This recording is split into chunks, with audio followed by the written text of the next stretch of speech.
Okay, so Adley Rutschman didn't win the Home Run Derby, and he didn't even advance to the second round. But it kind of feels like he deserved to, right? Because Adley, even in just one round of the Derby on Monday night, put on a show for the fans in Seattle. We'll break it all down, plus take a look at the Orioles' Day 2 draft picks coming up on this episode of the Locked On Orioles podcast. You are Locked On Orioles, your daily Baltimore Orioles podcast. Part of the Locked On Podcast Network, your team every day. Hey there, Orioles fans. Today is Tuesday, July 11th, 2023, and welcome back into the Locked On Orioles podcast, part of the Locked On Podcast Network, your team every day. As always, I'm your host, Connor Newcomb. And coming up on today's episode, we are going to recap Adley Rutschman's tremendous performance in the Home Run Derby on Monday night. Yeah, he didn't make it out of the first round, but he had the third best first round out of anybody. He was awesome. He hit from the left and right sides. We'll talk about how cool it was to see Adley do that in the Derby on Monday night. Then I will break down the Orioles draft picks in rounds 2 through 10. That includes all of their picks on Monday's day 2 of the draft and the 2 later picks that they made Sunday night that I didn't get to on Monday's episode. Guys like Mac Horvath, Levi Wells, Teddy Sharkey, and more. But that's all coming up on this episode of the Locked On Orioles podcast, which is brought to you by Gametime. Download the Gametime app, create an account, and use the code LOCKEDONMLB for $20 off your first purchase. Last minute tickets, lowest price, guaranteed. So we start today with Adley Rutschman in the Home Run Derby. Now, results-wise, he didn't win it. And results-wise, he did not get out of the first round. He was the number 8 seed. They seeded by number of home runs in the first half. And he was facing off with Luis Robert Jr., who hit 26 bombs in the first half of the season. Adley was incredible. Yes, he lost to Luis Robert Jr. I think the final score was officially 28-27. It always seems like the counting is off for these home run derbies.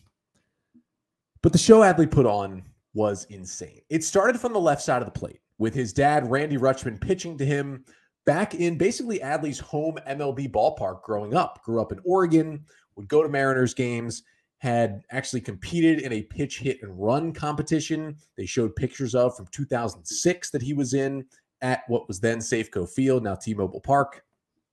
Really cool moment for Adley and his dad. Great story written by Andy Koska in the Baltimore Banner this week about, how much the Rutschmans had just dreamed of this moment and how his dad had always pitched him BP and always thrown him kind of these mock home run derbies growing up.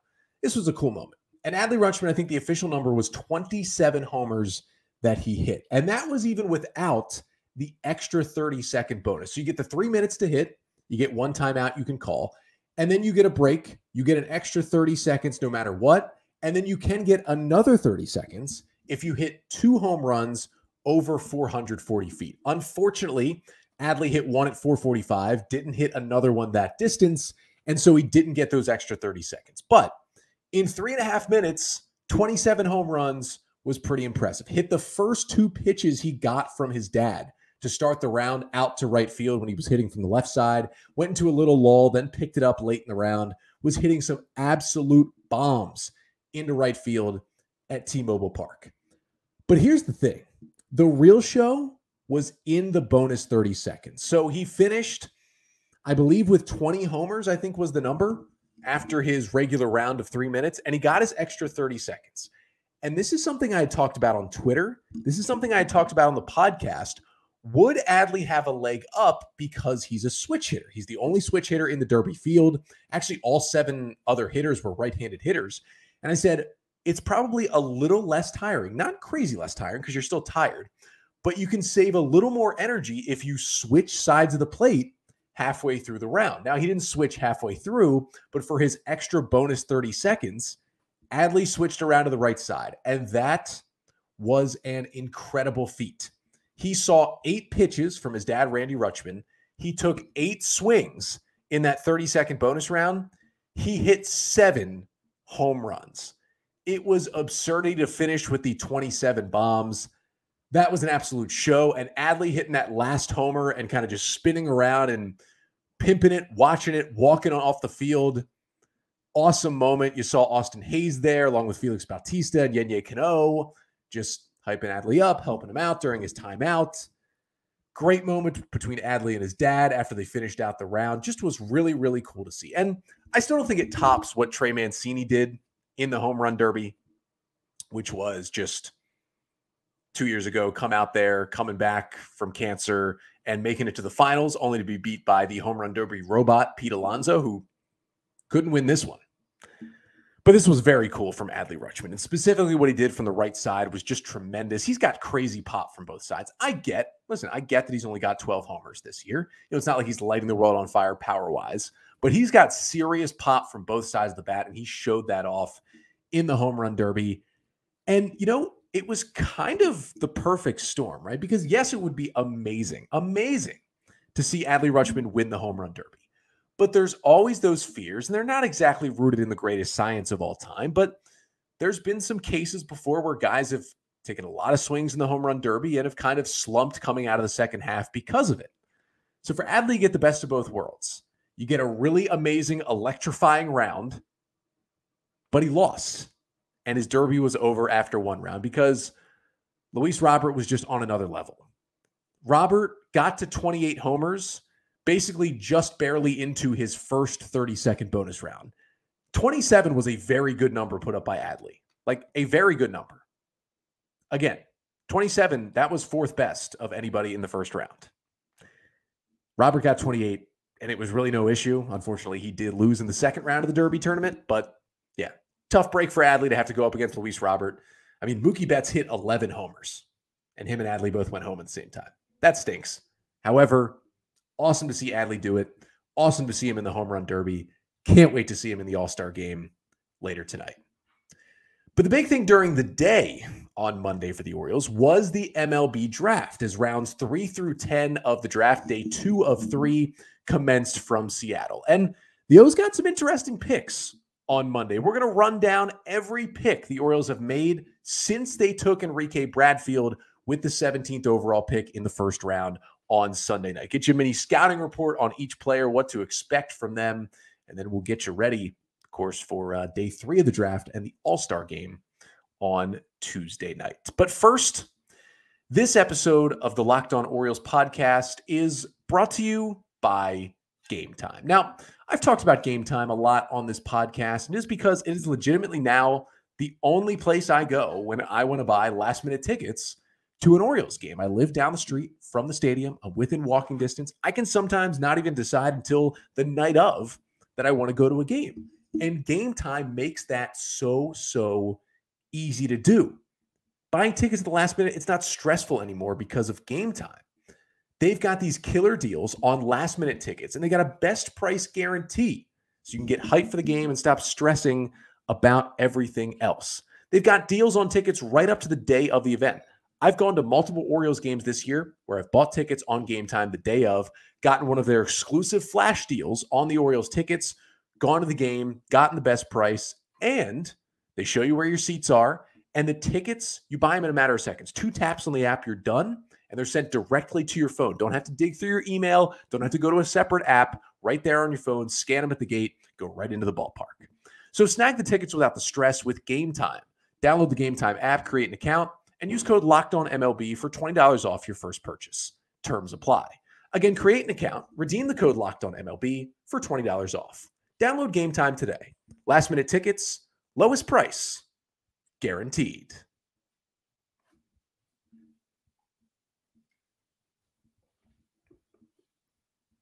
So before Adley Rutschman put on his heroics that were unfortunately coming up a little short in the Home Run Derby on Monday night, the Orioles commenced day 2 of the MLB Draft. It was rounds 3 through 10 on Monday. But before we get to those guys, do have to break down the other guys that the Orioles picked up, because we talked about on Monday's episode the Orioles' first round pick, the speedy, elite defensive outfielder in Enrique Bradfield Jr. that the Orioles took out of Vanderbilt on Sunday in the first round with the number 17 pick. We'll break down Enrique much further, actually coming up on Thursday's episode this week, but I did kind of give you the scouting report on him already on Monday. If you missed it, make sure to go back and check out that episode. However, didn't talk about the 2 other picks that the Orioles had on Sunday night. So let's start there. Their second round pick, which was the number 53 overall pick in the draft, they ended up taking Mac Horvath, who is kind of an infielder slash outfielder, right-handed hitter from UNC. Now, Horvath had an amazing year this year, one of the best players in the ACC. An 1129 OPS for the Tar Heels, became just the second player in North Carolina history to have 20 doubles, 24 or 20 homers, and 20 stolen bases at least in a season. And his 21 doubles, 24 homers, and 25 stolen bases combined was a new record in Carolina history. He showed the speed, he showed the power, he hit for average. He was amazing. But what really intrigues me about Horvath is the defensive versatility.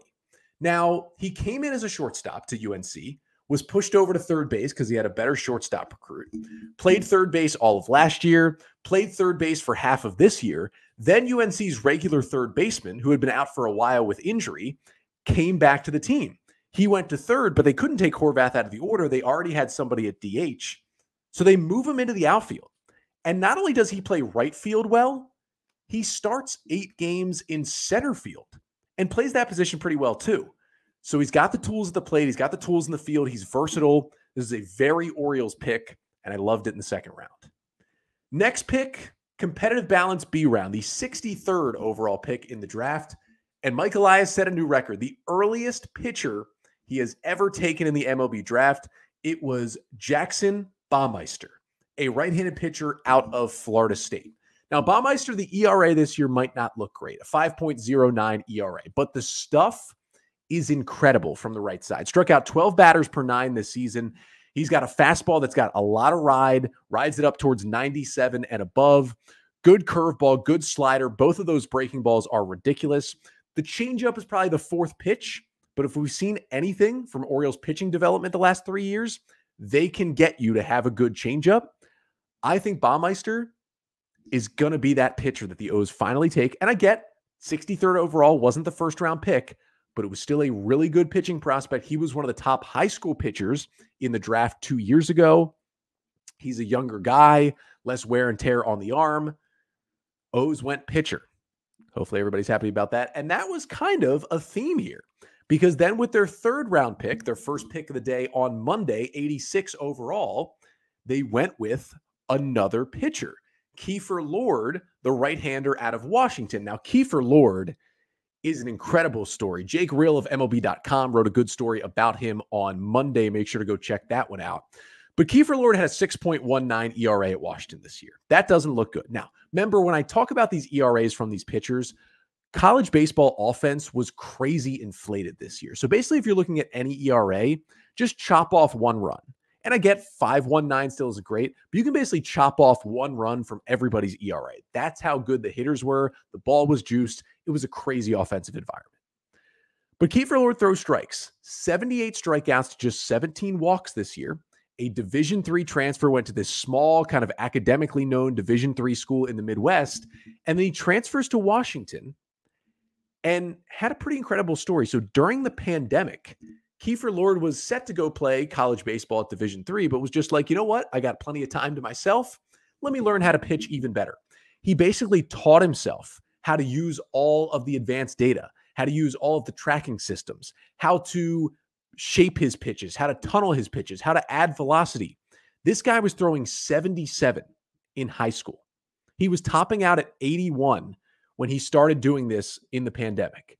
His fastball was up to 99 this year at Washington.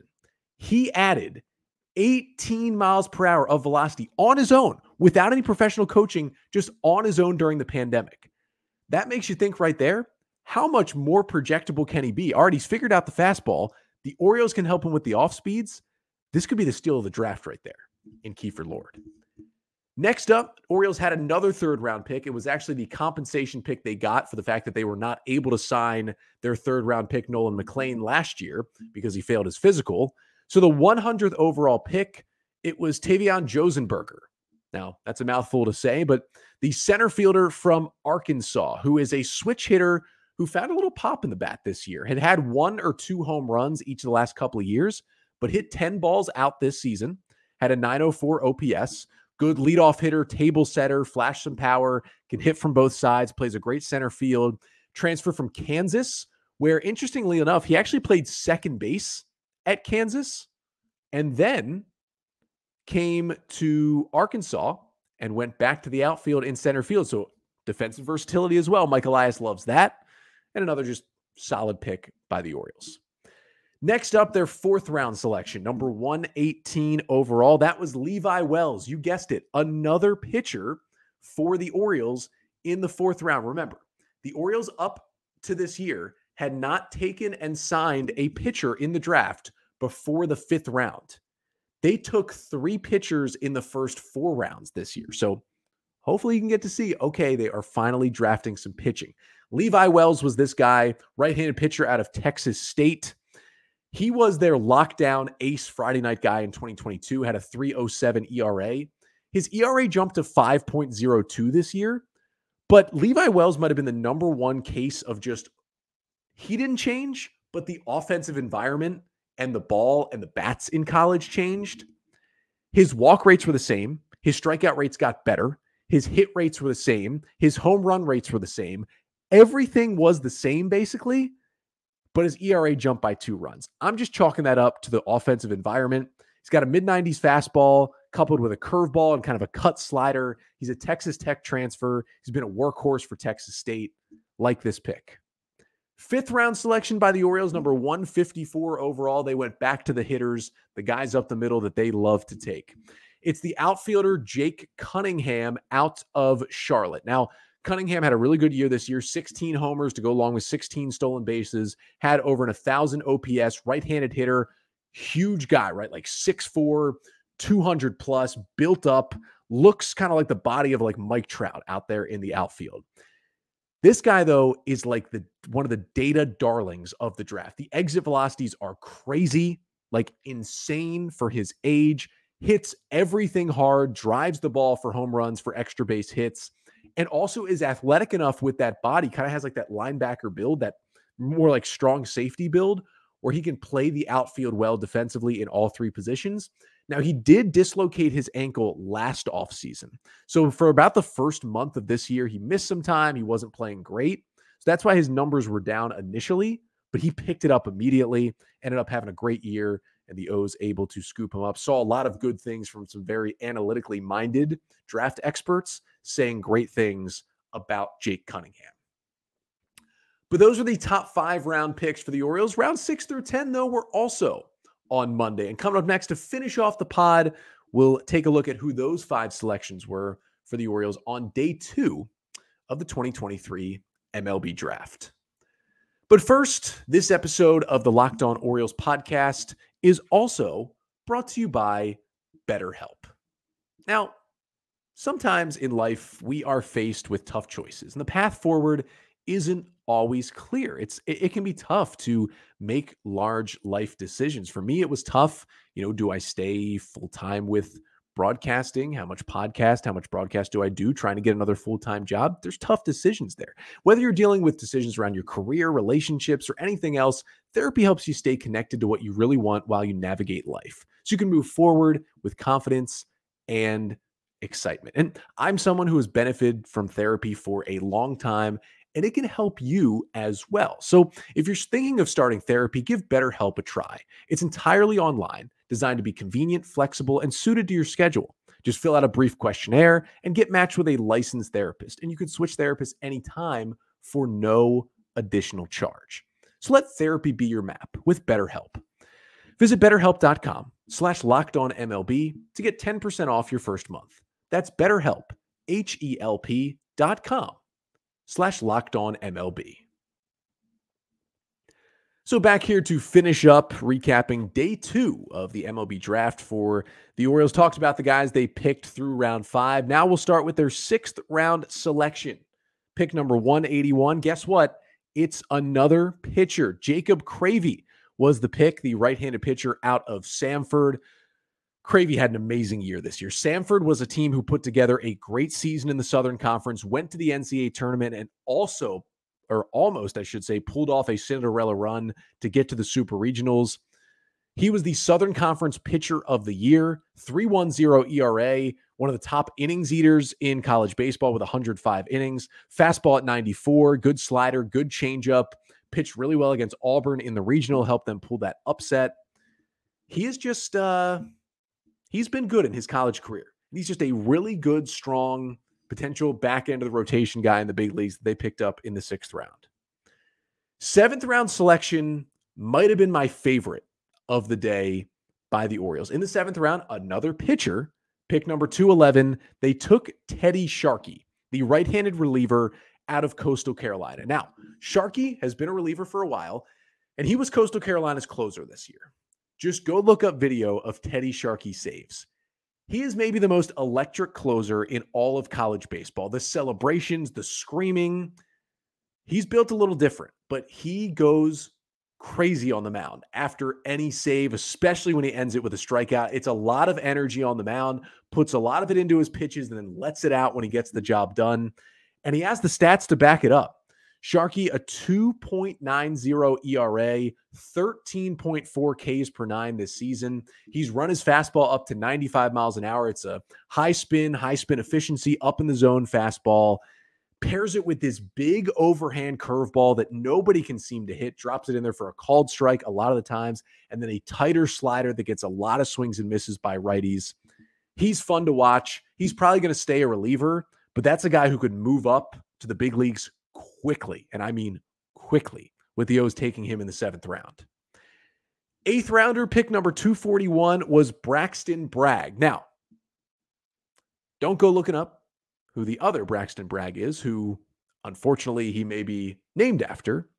However, he's had a really good college career. Right-handed pitcher, another pitcher out of Dallas Baptist University, DBU, 4.19 ERA this season, about 10 strikeouts and just 2 walks per 9. He throws a lot of strikes, does not walk guys in the 86 innings he threw this season. Throws a sinker at about 93, goes with a slider and a changeup as well, and was actually a transfer from Nebraska. And funny enough, he was Cade Povich's roommate and teammate at Nebraska when Povich was at Nebraska before the Twins drafted him. Bragg was there, and they were roommates. Povich was fired up on Twitter to see the Orioles draft Bragg. So you have Kobe Mayo and Enrique Bradfield, who were youth ball teammates, played on the same 11U team. And then you have Bragg and Povich, who were teammates and roommates in college. 9th round, pick number 271. Orioles go with another pitcher. Everybody's asking, you got to get more pitching in the system. Got to load up on pitching. We got enough hitters. The O's did that on day 2 of the draft. The pitcher, another great name, Zach Fruit. That's right. They've got Sharkey and they've got Fruit in the day 2 of the draft. It'll look fun on jerseys at least. Zach Fruit is a right-handed pitcher out of Troy who was up to 97 this year. Zach Fruit, a really interesting story. Joe Doyle had a cool write-up on him in kind of his draft coverage. Now, it's fastball, slider, changeup, curveball, but he's an interesting story. So it has 6.46 ERA in 70 innings this year as a starter at Troy. 12 strikeouts per 9, very good. 6 walks per 9 is a disaster. That means he's basically walking the farm every time he goes out there. But he's had an interesting career where he spent 2 years in junior college.